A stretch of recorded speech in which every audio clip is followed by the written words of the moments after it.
My name is Scott Steindorf, and I'm autistic. I struggle with social cues, organization, planning, emotional regulation, and it's made my journey in life a struggle. I've had to understand this autistic brain that I have, which has not made anything easy for me. I've had difficulty in relationships. I struggled immensely to create a career and a life, and if I understood my autism early in my life, my journey would be completely different. I'm just starting to understand autism.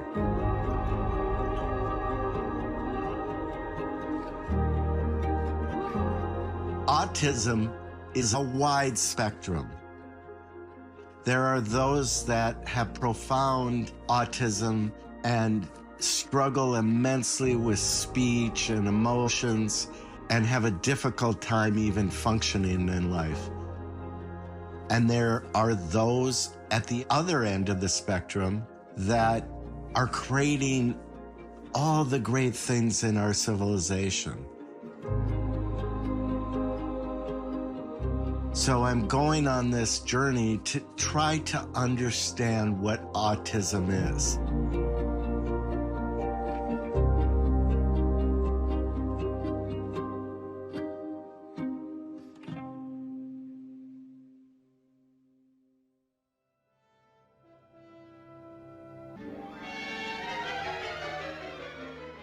When I was a boy, my superhero was Superman.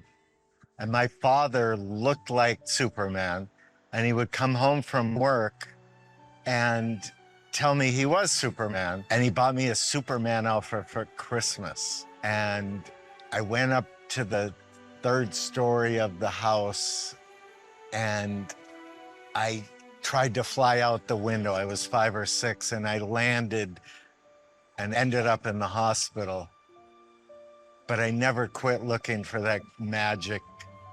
There was something within me that said, there's something in there that's unusual. And my superpower is that autism.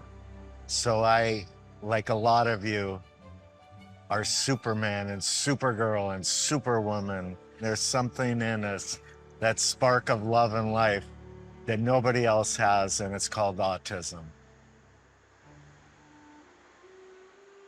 Everybody's different. All brains are different. And the sooner we accept that and embrace that, there is a vast diversity from one individual to another in terms of how their brains are wired. More importantly, how that brain interacts with the environment. It's really the interaction that creates the opportunities, but also the challenges too. Neurodiversity basically means there isn't a single way for the brain to develop. There's no such thing as a normal brain. Rather, there are just many different types of brains. And that, as we've known in biology, difference is how the world works. We're not all the same. And that obviously applies to the world of plants and animals. We think of biodiversity. And we think of it in terms of human populations, in terms of gender diversity, ethnic diversity. But the idea of thinking about the brain as diverse is actually relatively new. Even within the group of people we call autistic, there are many different types of autistic people. So we have to be very careful not to generalize and say autism is this or autism is that. There isn't a single way for the brain to develop. We're all different, and we should respect those differences.